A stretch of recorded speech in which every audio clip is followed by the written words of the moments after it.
प्रश्न 15 प्रकाश विद्युत प्रभाव किसी सोलर सेल की कार्यविधि का आधार कैसे है, समझाइए। सोलर सेल की संरचना बनाइए।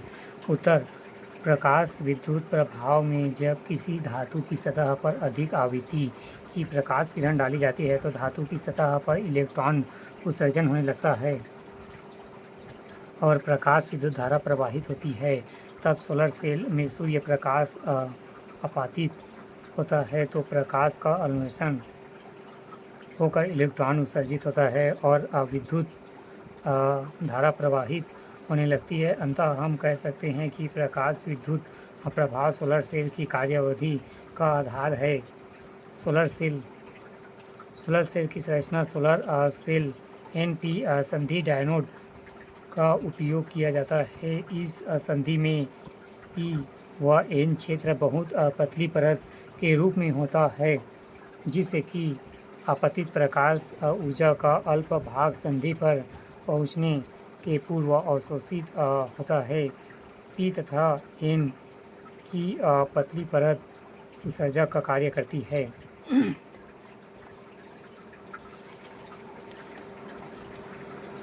प्रश्न 16 मानव शरीर की मेरुरज्जु की संरचना बनाइए तथा इसके प्रमुख अंगों को चिन्हांकित कीजिए। मनुष्य तथा मेरुरज्जु से कैसे संबंधित है। उत्तर मेरुरज्जु की संरचना मेरुरज्जु का अनुप्रस्थ काट में यह दो भागों में बटा हुआ है स्तर होता है। बाहरी भाग में श्वेत पदार्थ तथा आंतरिक भाग में धूसर पदार्थ कहते हैं। मेरुरज्जु के माध्यम से केंद्रीय नाल पाई जाती है। उसके ऊपर एक गड्ढेनुमा संरचना होता है जिसे पृष्ठ विधर कहते हैं। इसी प्रकार नीचे की ओर पाई जाने वाली संरचना के अधर विधर कहते हैं। इसके कारण मेरुरज्जु दो भागों में बढ़ जाता है। मेरुरज्जु के चारों ओर 3 स्तर पाए जाते हैं, ड्यूरामीटर एवं पायामीटर एवं अलेग्नाइड। मध्य में एक द्रव भरा होता है, इसे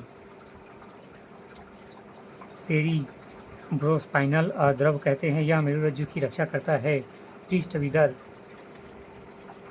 मृदु तनिका, पृष्ठ मूल, पृष्ठ श्रृंग,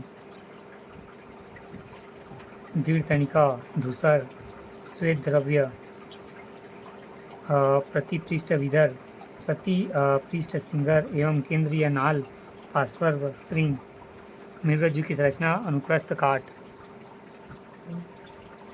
मेरुरज्जु की को रीढ़ की हड्डी, मेरुरज्जु को रीढ़ रज्जु भी कहते हैं। मस्तिष्क का हास्य भाग मेडुला अल्पागेटा करोटी के फेरामन मैग्नम महारंध्र से निकलने के पश्चात रीढ़ रज्जु कहलाती है।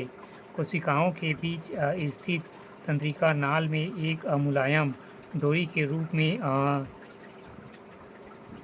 कसे रूपदंड की अंतिम सिरे का फैसला रहता है। यह तंत्रिकाओं और मस्तिष्क के बीच संबंध स्थापित करता है।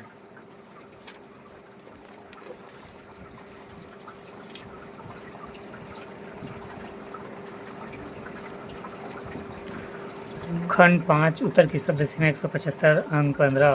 प्रश्न 17 परिवर्तन के नियम को परिभाषित कीजिए। किसी वक्र सतह में परिवर्तन किसी असमतल सतह से परावर्तन को कैसे भिन्न है। निम्न स्थितियों में किस प्रकार के दर्पण का उपयोग किया जाएगा। उत्तर की कारण सहित पुष्टि कीजिए। ए सौर भट्ठी, बी वाहन का पार्श्व दृश्य दर्पण एवं सी किसी कार एवं हेडलाइट।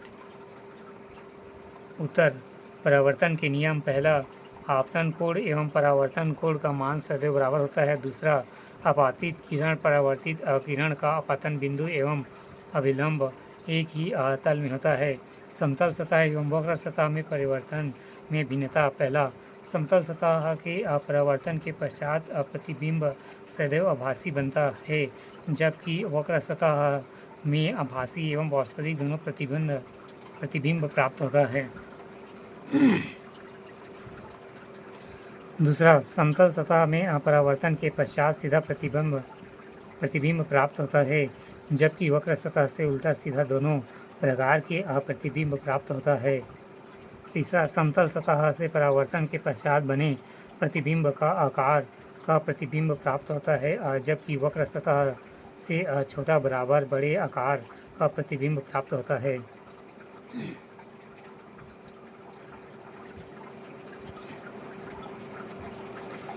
फिर 4, समतल सतह से परावर्तन के पश्चात बने प्रतिबिंब में पार्श्व बदल जाते हैं। वक्र सतह में परावर्तन के पश्चात बने वस्तु का प्रतिबिंब नहीं बदलता। सौर भट्ठी। सौर भट्ठी में अवतल दर्पण का उपयोग किया जाता है, क्योंकि अवतल दर्पण सूर्य के समानांतर किरणें को एक बिंदु पर केंद्रित करते हैं, जिससे भट्ठी की तापमान में वृद्धि होती है। बी, किसी वाहन का पश्च दृश्य उत्तल दर्पण का उपयोग किया जाता है, क्योंकि